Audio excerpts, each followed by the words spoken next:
This is the Holy Gospel of our Lord and Savior, Jesus Christ, according to St. John. Glory to you, Lord. Jesus said, "As the Father has loved me, so I have loved you. Abide in my love. If you keep my commandments, you will abide in my love, just as I have kept my Father's commandments and abide in his love. I have said these things to you so that my joy may be in you and that your joy may be complete. This is my commandment, that you love one another as I have loved you. No one has greater love than this, to lay down one's life for one's friends. You are my friends if you do what I command you. I do not call you servants any longer, because the servant does not know what the master is doing. But I have called you friends, because I have made known to you everything that I have heard from my Father. You did not choose me, but I chose you. And I appointed you to go and bear fruit, fruit that will last, so that the Father will give you whatever you ask him in my name." This is the gospel of the Lord. Praise to you, O Christ. I'd now like to introduce my dear friend, the Reverend Richard Simpson, as our guest preacher. Thank you, Rich.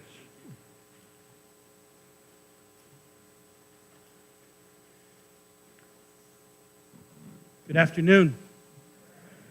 You all look happy. It's a good day. I'm so grateful to be with you and to share in this celebration. And as Luther said, my name is Rich Simpson. I'm an Episcopal priest in the Diocese of Western Massachusetts, which is that part of the Commonwealth that goes from about 495 to the New York border. It's really central in Western Massachusetts, but Boston named us. And I serve as canon to the ordinary because Episcopalians love titles like that. But really, I have the same title, really, as Stephen Wilco, whom you already met, right? I'm associate to the bishop. That's what I do. On April 15th, 2013, you may recall an act of terrorism at the finish line of the Boston Marathon. It shook us all, but it especially shook the city of Boston. And I'm not going to quote David Ortiz from this pulpit, but some of you may remember how he expressed how we were feeling at the time. And I had two sons in college in Boston at that time. Graham was at Harvard and James was at Northeastern. And they had plans, both of them, to be in and around the finish line, which they were earlier that day.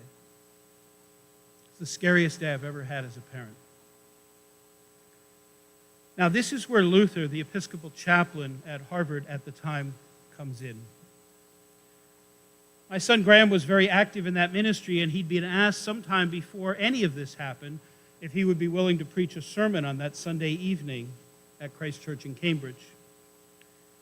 And now that event fell on the first Sunday after the bombers were found.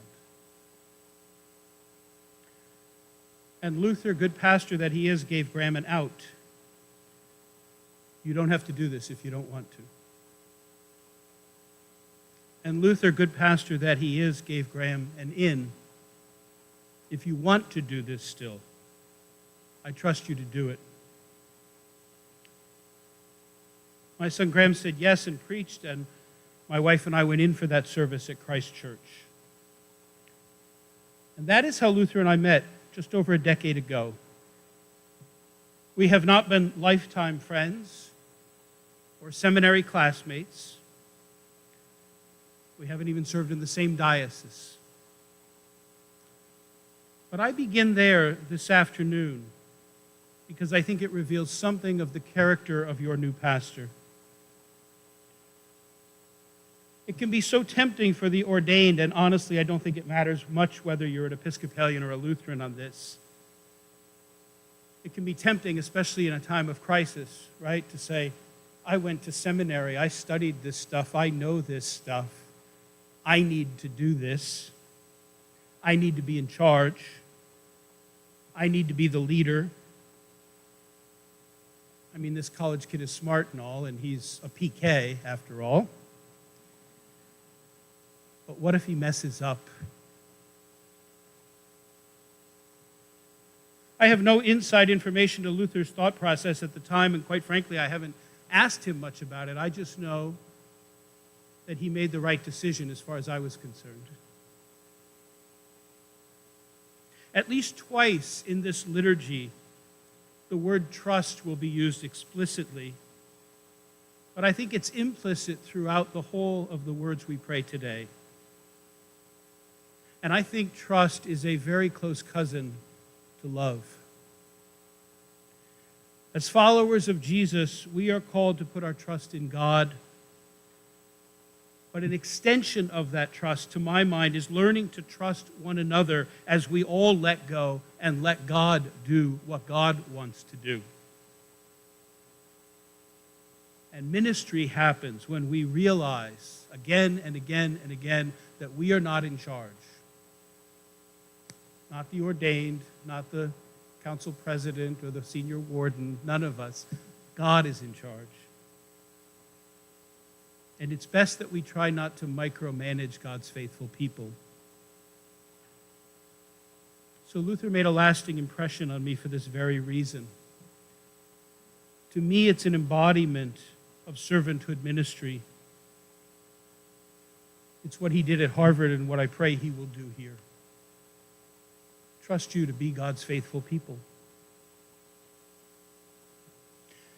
If you ask me what makes for congregational health, this kind of healthy mutual trust between clergy and laity gets to the heart of the matter.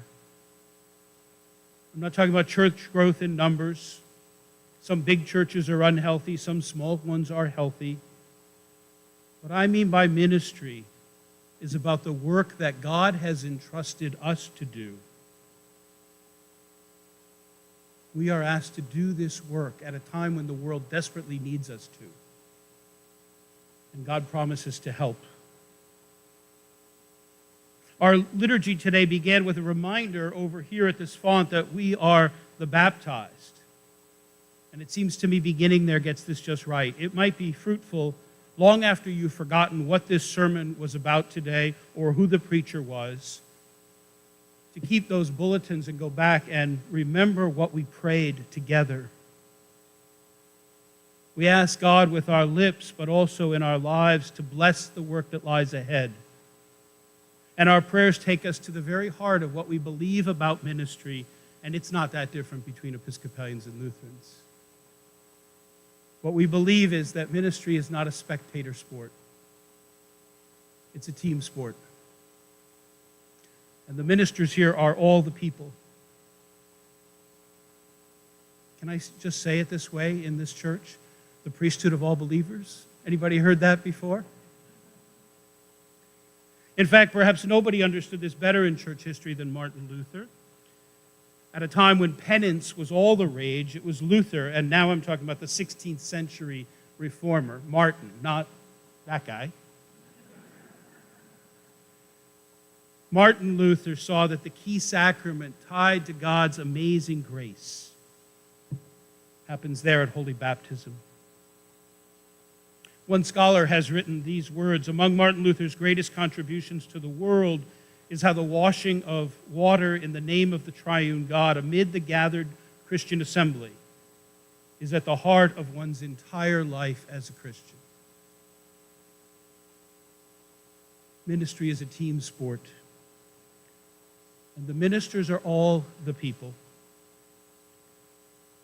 We are called to put our trust in God and then roll up our sleeves and get to work with as little ego as possible, because this world needs us to be the church right now.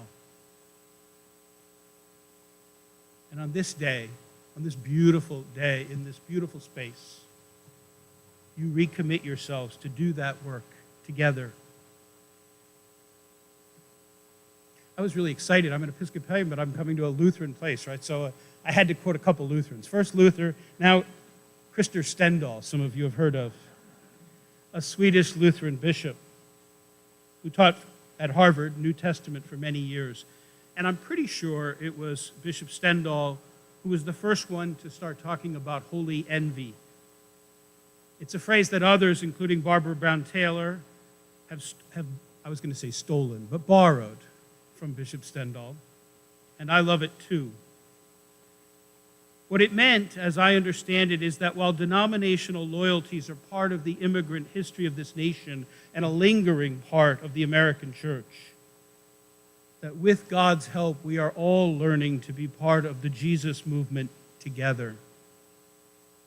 And just as individuals have their own charisms, their own gifts, so too congregations, and so too denominations. And we can approach differences with a sense of superiority, or maybe even less helpfully with a sense of inferiority. But we can also choose to embrace difference with holy envy and ask, what can we learn from each other? Or as that great Irish theologian puts it, we are one, but we're not the same. But we get to carry each other. So, just to be clear, I'm sure Stephen went over this with you when you had this call process. Luther is not here to make you all Episcopalians. And in spite of his name, you aren't meant to make him a Lutheran either. The learning that can unfold in a community of the baptized where holy envy is practiced is that the community stays open to the Holy Spirit in all those places you find it, in big and small ways. And approaching the differences, and approaching the new things that God is doing with questions, and with curiosity, and with holy envy will bring all of you closer to the living God and help you to become more and more a people with one Lord and one faith and one baptism. This ministry is for all the baptized, the priesthood of all believers. I have holy envy for that idea. The gospel reading tonight, this afternoon, has as its biblical context the last night of Jesus' earthly life. And you may recall that the disciples are in that upper room when Jesus takes a towel and a basin and washes their feet. All of them, the denier, the betrayer, the ambitious, the confused, the already grieving, all of them. And then he gives them instructions on how to be the church to the end of the ages. It is both really simple and really hard at the same time. It's simple because it's all about love. It's hard because it's all about love. And it means everybody. Your mission statement, though, printed on this bulletin tonight, speaks this truth to your neighbors. I'm just preaching to the choir, right? Diversity and your uniqueness are welcomed here. This is a place where everybody can find a home. All of us need to keep learning how to back up our words with actions, one day at a time. What we say and how we act need to be ever more in sync with God's help. But we know what we're called to do, to love one another. To love one another. And I think to do that, we have to trust one another. When I sit down, and I'm getting close, we will sing a hymn together, and then Luther will officially be installed as your pastor. And among the questions he will be asked is this one: trusting in God's care, will you love, serve, and pray for God's people, nourish them with word and sacraments, and lead them by your own example in faithful service and holy living? You have called a person to be your pastor whom I know can do that. All of you will also make some promises today, however, and among other things, you will promise to receive Luther as a messenger of Jesus, as a servant of Christ, as a steward of the mysteries of God, and you will promise to pray for him. Pray for him every day. I know he will be praying for you every day. Pray for each other. In congregations where this is lived out, where we are regularly asking for God's help, our energy and our gifts are unleashed, and we become more and more and more recognizable as the church that this world needs us to be. Ministry can be hard, and people can disappoint us. In the most intimate of relationships, people can disappoint us. And you will on some days disappoint each other. Luther is so talented, but he is not perfect. And you are so talented, but you are not perfect either. There will be disappointments. There will be misunderstandings. And in the work that I do, I can tell you this with a fairly high degree of certainty. As with all human relationships, leaning in early to conflict to find forgiveness and healing and reconciliation is a whole lot easier than waiting and thinking it'll go away and hiding it under the carpet. Things do not fix themselves. And so we practice and we practice and we practice the work of reconciliation. And we put our trust in God's care. And when we do, our energy is freed up to love and to serve and to pray for God's people. And just as Jesus washed the feet of all of his disciples, even the ones who had disappointed him, so that work continues here among rich and poor, young and old, faithful and annoying. Diversity and your uniqueness are welcomed here. The body of Christ. The body of Christ. The body of Christ. Not just the bread that will be broken once again on this table, but all of us who receive it week after week. We come here to praise God, and we come here to remember our baptism until even each of us comes to our own death, and even at the grave, we make our song, Alleluia, Alleluia, Alleluia. The body of Christ. I pray that you will take this new beginning as a chance to recommit to the core values we share, and with holy envy, and with trust in one another, and trust in God, and love for one another, and love for God. That you will do this in the name of the one holy, undivided Trinity. Bless you in this work.